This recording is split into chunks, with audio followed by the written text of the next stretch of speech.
ladies and gentlemen. I will speak about the cultural, political, social aspects of the subject, and Ishida-san will afterwards give you the technical background. The first thing, of course, is that Japan is a classical case for trends and camp followers being in the center.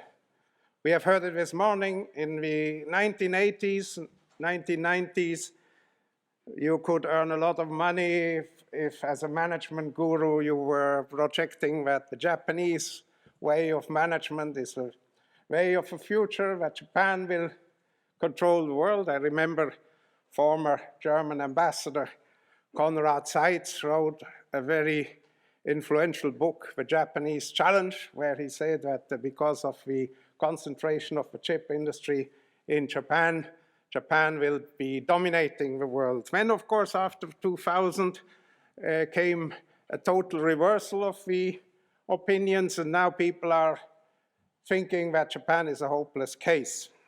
The reality, of course, is totally different. Neither was the euphemism and euphoria justified, nor is the pessimism today justified. It has a lot of these views have to do with the media projection. I have myself worked in the media. I don't hold a very high opinion of the media. I think a lot of what the media does is sensationalism and the confirmation of prejudices, let's be very honest. And of course, the danger of prejudices, of wrong information coming across is rather limited in Europe. I mean, if a correspondent of a Swiss TV or of a newspaper writes from Berlin, London, or Paris, 90% of the readers or of the viewers have been to that place or know someone who has been there. So the capacity to distort news is very limited. But if you take faraway cultures like India, China, and Japan, where very few people have been, manipulation is very much the course of the day. And I would quote one classical example, that is the Financial Times. The Financial Times, which, as you know, in the old days belonged to the Pearson Group, had only one task, and that was to defend the financial market of London. I once told Mr. Villiger, when he was chairman of UBS, you know, who is the most important person for you in Zurich? And I said it is the correspondent of the Financial Times, because his headlines used to go around the world. And I remember when the troubles of UBS with the United States was, the headline in Asia was, US victory, UBS defeat. So the Financial Times has been in the foreground of leading the campaign of British hedge funds against Japan. Now, of course, fortunes have reversed. Nikkei bought the Financial Times, and things have been changing already, I can tell you. Now, I will start my introduction with a sentence which looks to you rather obvious. I say Japan is a special case. Now we know that every country, even Liechtenstein, considers itself to be a special case. But Japan is really a special case, and it's a special case in two ways that are very important for what is the development of the future in terms of demographics and economics. Number one, Japan is the only major country in the world that has a social contract. I always say, when you look at analyzing the Japanese economy or Japanese society, and you know, when the rating agencies give ratings for the Japanese debt, they can write a Z to Japan. It doesn't matter. It simply doesn't matter. Japan is not an economy as we consider it in Europe. Japan is, if you want to compare it, a golf club. We are all in Japan members of a golf club. Now, what happens in a golf club is when the lightning hits the clubhouse, what you do at the end is you ask all the members to chip in extra money and build a new clubhouse. As you know, the public debt of Japan is held 97% by Japanese. And I once had a discussion with the finance minister about the question, you have a debt situation like Italy. He said, you don't understand Japan. I asked him, what do you mean by that? He said, look, we can reduce the debt of Japan within 1 week to zero. We would only give a recommendation, and in Japan you never give orders, you only give recommendations, but these recommendations are more or less orders. Every household in Japan within 10 days goes to the post office and deposits $30,000 fixed on 30 years at 0% interest. And 90% of the Japanese households will do it. So Japan is one social contract. You profit in a lot of ways: safety, public services, national identity, and of course you also deliver. And this whole system, in a certain way, is a checks and balances and a control. So this social contract makes it evident that Japan is one nation without minorities. We have no religious minorities, we have no ethnic minorities, we have no linguistic minorities in Japan. And I will later on come in the question of demographics. Of course, Japan does not want immigration. Last year, according to recent figures of the Japanese Ministry of Interior, the number of asylum seekers approved in Japan had increased by 20%. 12. Not 12,000.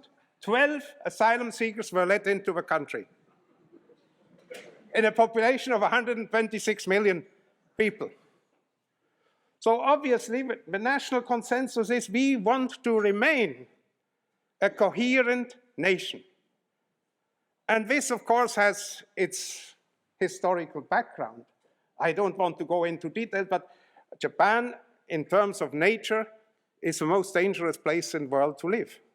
We have constant earthquakes, we have typhoons, there's no natural resource, there's hardly any space for agriculture. It's not a very welcoming island state. So obviously, if you want to survive in such a hostile environment, you have to stick together. Because only if you have a cohesion, a social contract, can you survive in such difficult environments. So that is the number one thing to keep in mind. Japan is a very cohesive society. Now, it is an aging society, and that is today, together with geopolitics, with the rise of China, the major challenge to the nation of Japan. One interesting point I have learned in Japan is about when a population starts to shrink. We still have in our mind Malthus, no? The danger of growing population and then hunger, people will die of hunger. The reality is that when a population starts to shrink, it accelerates very fast. And the reason is simple. Of course, all the girls who haven't been born are later on not capable of producing children. So we have, for example, in Japan, the case that last year, for the first time in 20 years, the number of children per woman had increased slightly, still far away from reproduction level, but it had increased slightly. And in spite of that, for the first time in many decades, the number of babies born in Japan dropped below 1 million. So you will see an acceleration of the aging and of the shrinking of the population in the years to come. I mean, the projections are that in the next 20 years, the Japanese population will be reduced by 1/5. It will go down from about 126 million to about 100 million.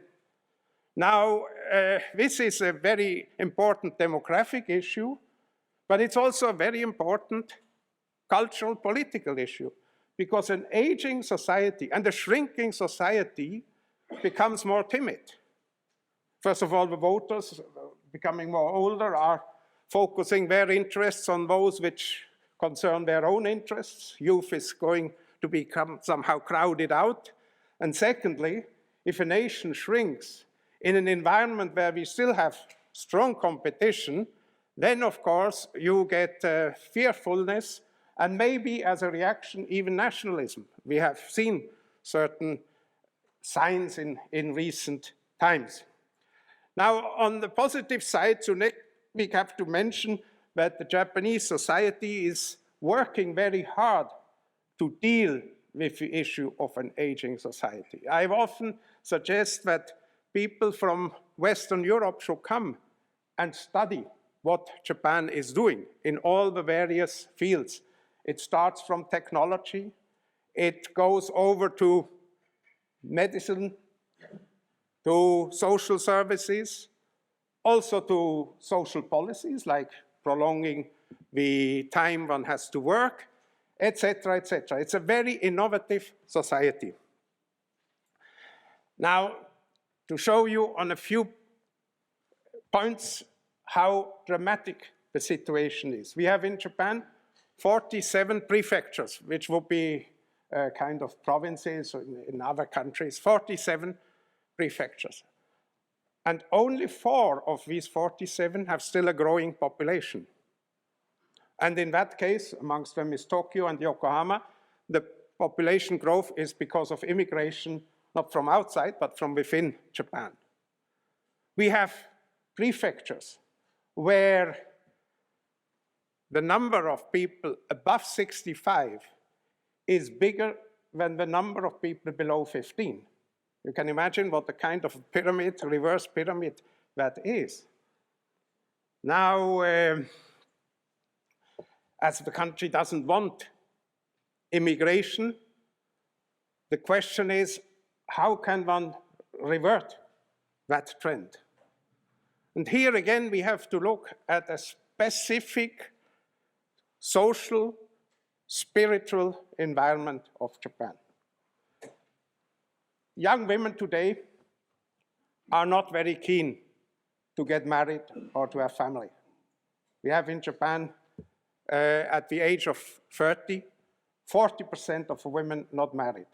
At the age of 35, still over 30% of women not married.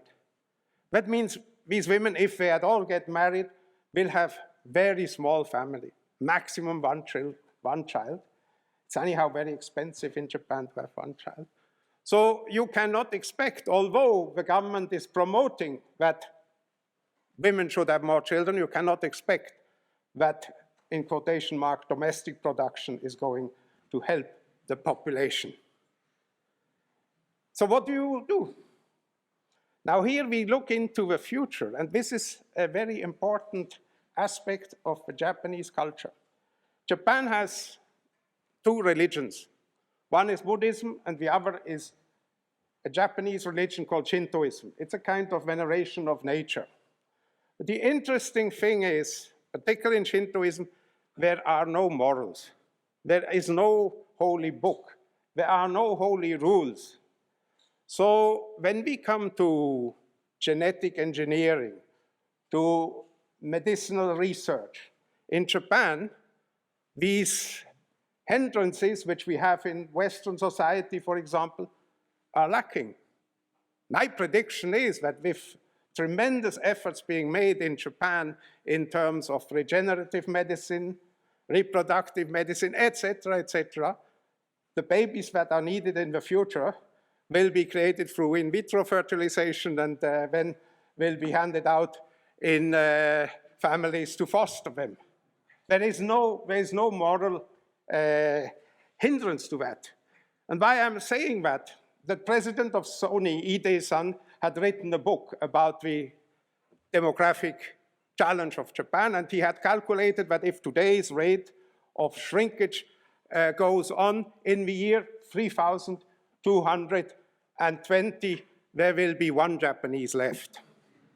And we can be sure that will not happen. I mean, the nation is not going to commit collective harakiri.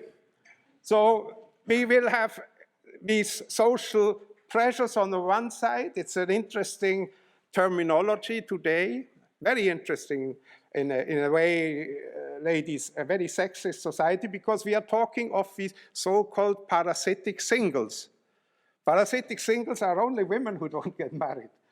Men who don't get married, we are not describing as parasitic singles, but the women are supposed to get married and have children, and they don't do that, so they are called parasitic singles. Now, the aging and shrinking of a population has various consequences.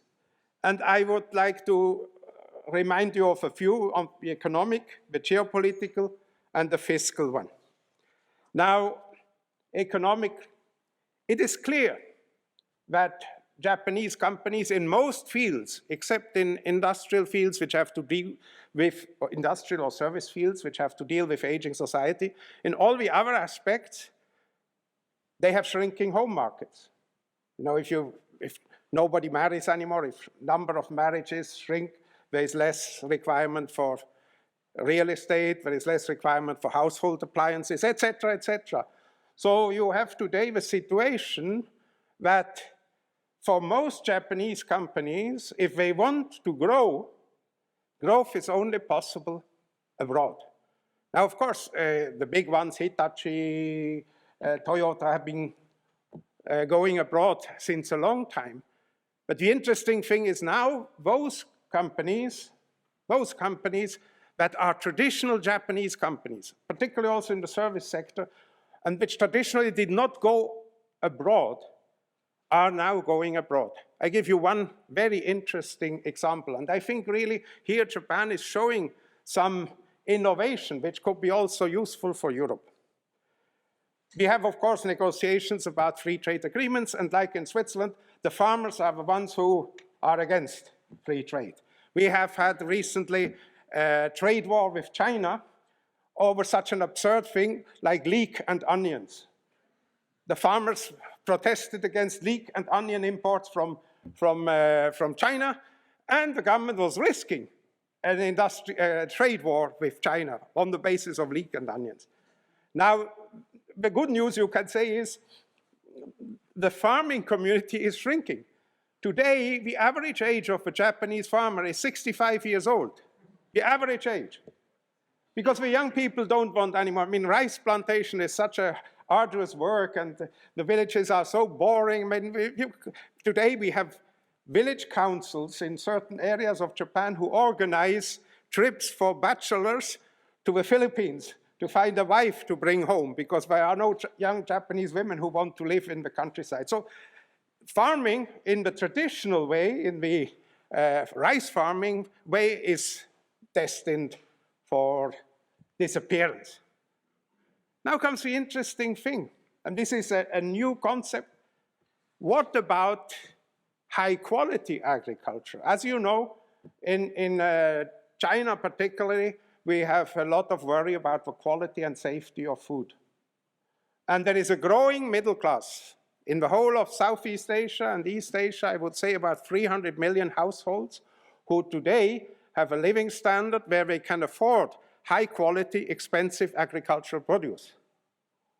So Japan, being known for very high standards of horticulture, can find new export opportunities. Now, why do I mention this? Because there's a company called Yamato Takubin. Those of you who have been to Japan know this is a parcel transporting company, turnover $30 billion US a year, 170,000 employees. And it's a very innovative company in terms of logistics. That company has just opened a new service, which is overnight delivery of agricultural produce in the whole of East Asia. You can order a melon in Hong Kong at 2 o'clock today, and 2 o'clock tomorrow you will have it at your doorstep.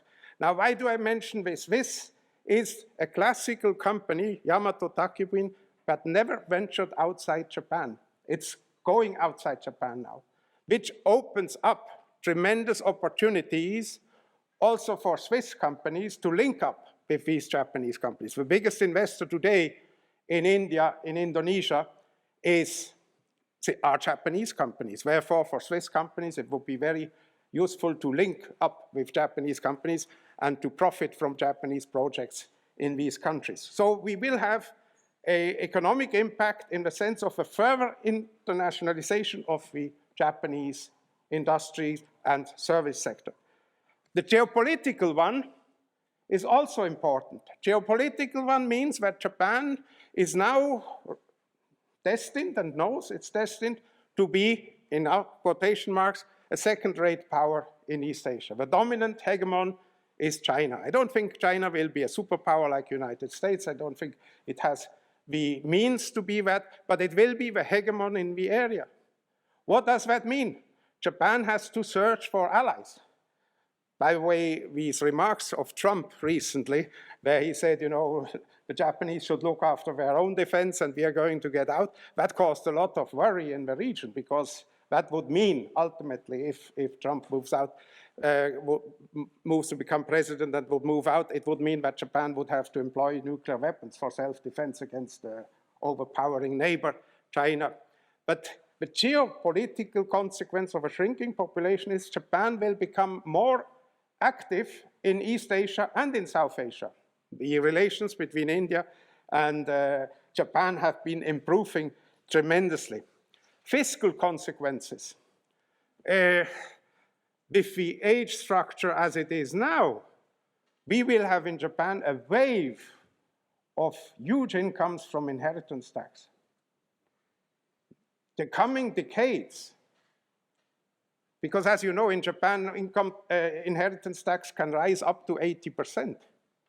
So you can imagine what, with this aging society, will come as fiscal revenue in the coming decades.